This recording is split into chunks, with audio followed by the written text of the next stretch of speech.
shortly before sunrise. By mid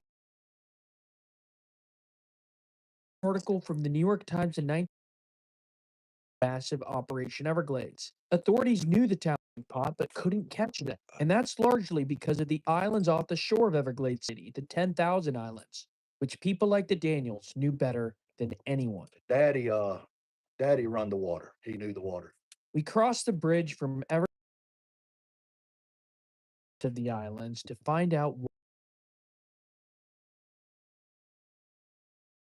one and see them for ourselves.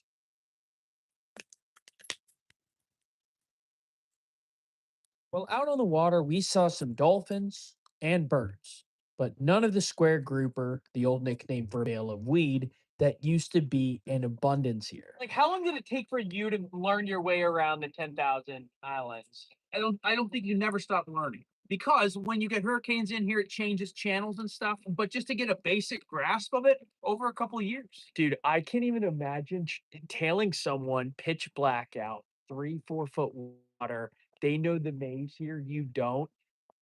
This would be a tough place to catch some haulers. I'll tell you that much. If you were ever pursued, did you know you could hide out here? Oh my God, done it 100,000 times. We knew our water. We had back in the day. We didn't have the GPS or the ball machine, and when you're net fishing, you have to learn everything. And there ain't one way you're gonna learn it. That's trial and error. Yeah. If a helicopter was in the air, under the edge of the trees, that's how dense they are. So they're not going to see through that. We kept driving and eventually made it back to shore and stopped by the historic Smallwood store where we talked to the owner and famous local, Lynn. Well, I graduated in the 70s, The drug hauling is just like everything else. It's just like whenever prohibition was here, it was, history repeating itself. Lynn is right. Everglades City has always had a smuggling streak to it. During the Depression, it was a big time rum running town. This is a very isolated area. There aren't people that know it. If you don't know it, you're not going to catch us. So there's one road in and one road out, but still, you cannot maneuver through these islands like we can. So, what can you tell us what the 10,000 islands are? It's a maze, is what it is. Most people look at it and they can't, even imagine how to navigate it. And I'm not one of the best, but I know the best. And my family's been here for generations. So we grew up, this is like our backyard. Yeah. Whenever you get to be 8 or 9 years old, you get a boat. The first boat I got was a pit pan. But then, I got a boat with an engine on it when I was 9. And then got one with steering wheel when I was 13. When you lived here, did you know what was going on? That people were hauling pot? Yeah. Well, you listen to it.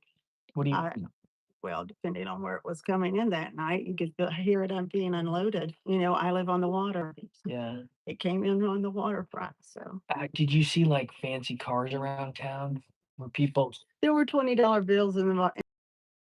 It's no big deal back then. Money was plentiful and it was, but it's no different from what prohibition was. Now it's legal. Now it's It's like legal. everything else. All right, so the reason we're making this video right now is because we were actually stranded in South Florida because of the snowstorm. Now, we've wanted to make this video ever since we released Inside Florida's Remote Swamp Town, and now we're doing it now. I'm actually with Billy, who you usually don't. Billy, say hi. Hey guys, we're at some gator. Along with the other Max, who usually on this channel, and myself, we founded Rogan 2020. Billy actually runs our Instagram, which has 1.8 million followers. And we also now have a Substack where you can get unbiased analysis on an important issue every single day. We also do deep dives on stories. Check out that's Yes. Um, is it weird? it's some of them went 2 or 3 times, these people were generational fishermen, and that's all they knew. And whenever they had to turn their nets in, they had to find out some of feed their families still exists. in this area, and it got hard to get because it was like a treaty. They could Yeah. break it. In town were involved in this op. Some way and another, every one of them was involved. It wasn't like it was being hid. My God, we got people that come from nothing, now driving brand new vehicles, got airplanes, brand new boats, it's, fiberglass from wood. My God, you'd walk around, or come around here and you might have a 14-year-old boy with chains on their neck and rings on their fingers, which what shouldn't have been. Longtime residents say recent increases here in fancy trucks and cars, gold jewelry, and new houses are due to illegal drug money. Operation Everglades one, when it come in, it took out a couple crews, probably 3 or 4 of the crews up here and there, and it left us and one or two other crews, and it put a lot on us where we was hauling pot every night. You would do it at night? Oh, it's when you had to do it. Didn't have to, but that was the easiest way around it because daylight, the law could chase you. The marijuana, it was easy money. And my God, I could go out there and fish for a week and not make $50, enough to feed the family. Well, it come in the first time I've ever done a job. 3 days later, the man calls the house and I go talk to him and he says, "Here's your pay." I said, "Pay?" He said, "You get paid for that." And he throws me a bag, a little beer bag. And I said, "How much is it?" And he said, 15,000. 15,000. I've never heard that much. So you get that bag, and then what are you thinking? What do you think? You're 14 years old. What are you going to do with the money? I can't go home and tell mom and dad about it, but I got to have somewhere to hide it, right? And I live at home. So I hide it. And later on, after I don't know, after a couple months, and I've done about 5 jobs, my mother found the money.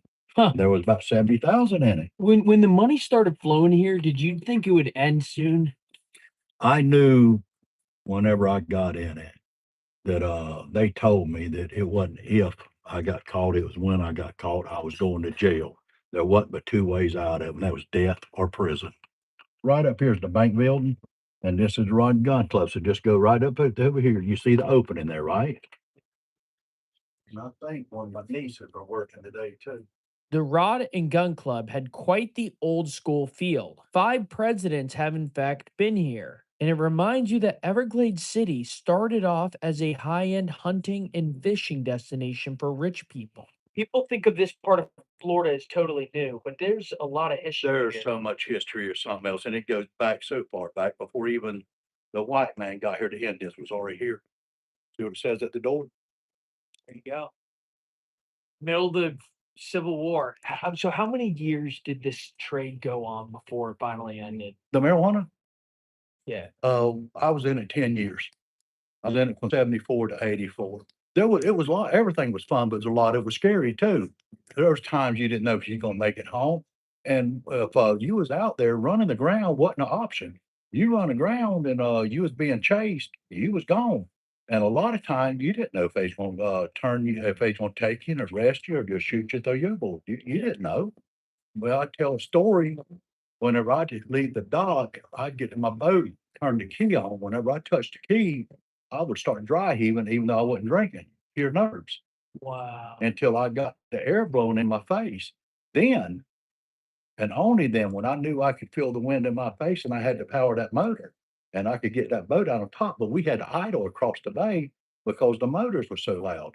What was your mentality like before prison versus after prison? How did it change you? It made me mad.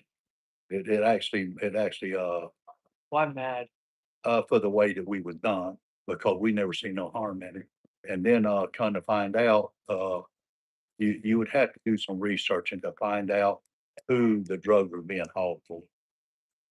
Who was it being called for? Do you Your know? government. What do you mean? George H.W. Bush was the biggest and the largest drug dealer that there was in the world. Reagan, if the United States government did not back the Contras war, where did the money come from? He showed me an article that made the case that George H.W. Bush was such a big drug dealer. It ties to the theory that the CIA funded the Contras in Central America who supplied cocaine to the U.S. Now, there's no evidence that the U.S. government explicitly got involved, though there are some reports suggesting that part dealer.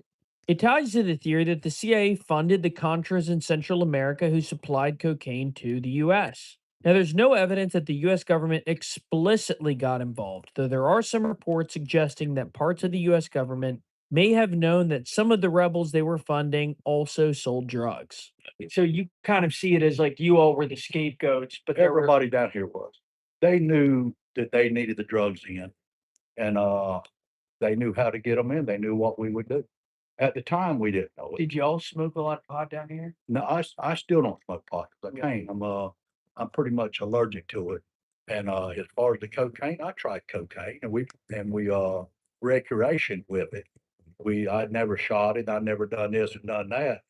Never smoked it. Now we would take it and use it, partying with it, and stuff like that. That's about it. Yeah. But you never pushed it. No, no. And we never hauled it. Yeah. If you got it on, if I was on a boat and it was there and we found it, we would cut the bell open and throw whatever was in it, Quaaludes, cocaine, whatever. We would throw it over. After the Rod and Gun Club, we drove around town and saw the main church, City Hall, Old Bank, the houses, and some other sites that Hurricane Irma in 2017 destroyed. Then we went to a local Cuban coffee shop to meet one of the few families that wasn't involved in the smuggling, and they were such nice people. I went to school here. Yeah. How big was your graduating class? Oh my goodness. We were only 12. 12. Yeah. And the year before me was only three graduating students. Basically, everybody was like, all the men were gone. The town was nothing but women. Everybody got Very loud tank. No. I've known them so long, they are like family to us. And we accept them like family because they are. So much of the marijuana in this country came through here. Did y'all have pride in being like the best smugglers out there? No, I never considered ourselves the best. There was other people was a lot better. Who's bet? Who's bet? There's a lot of these crews around here that was, we didn't get caught. Did I say that I was better than any crew here in Everglades? No, I can't say that. Was we luckier? I'll say that. Did we know the country better? Possibility. Did we do things a little different? We was just as careless as the rest of them. On the hill up here was at a bar drinking.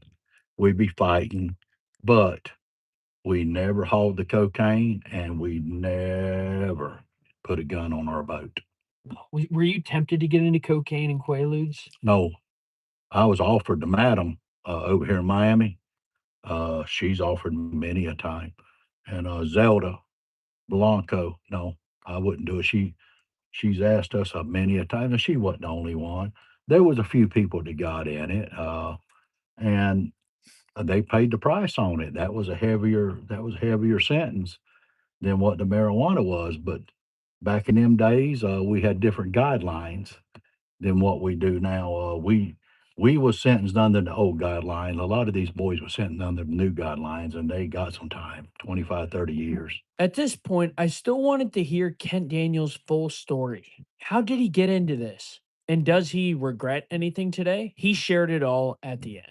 I got in it, believe us or not, in 74 and thought I was the first one in it, and I still think I was. And you got to stop and think, I was almost 14 years old.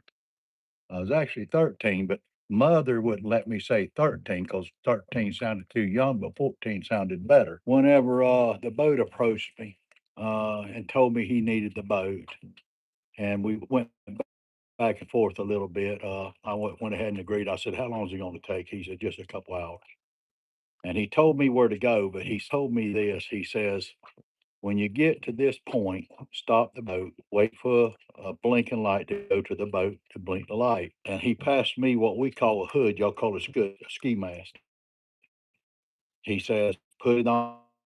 Somebody sees your face. He said, if you recognize somebody's voice or anything else, you don't say a word. So I done exactly that. I went to the place, I sat there, and they do, and they looked at me and says, go into the bay and go to this, wait till you see a blinking light and go to the bridge. And I done exactly that, not knowing what it was. didn't even know if I even got paid for it. I just knew one of his boats tore up. Where would the marijuana? Marijuana come from either Colombia or sometimes Jamaica. The people might be in Miami saying, okay, I'm gonna put a job together. And they might have people from New York or Chicago or anywhere else say, well, look, I want this much. Yeah. So they would send them the money. And then whenever the people got enough money, wanted the haulers, because the bigger boats were bringing it into us. And then we would run out in our boats and so, and not just that, most every church here on Choctaw, Everglades and everything else would get an anonymous donation. And it might be around Christmas, it might be around Easter, something like this here. And, it might be just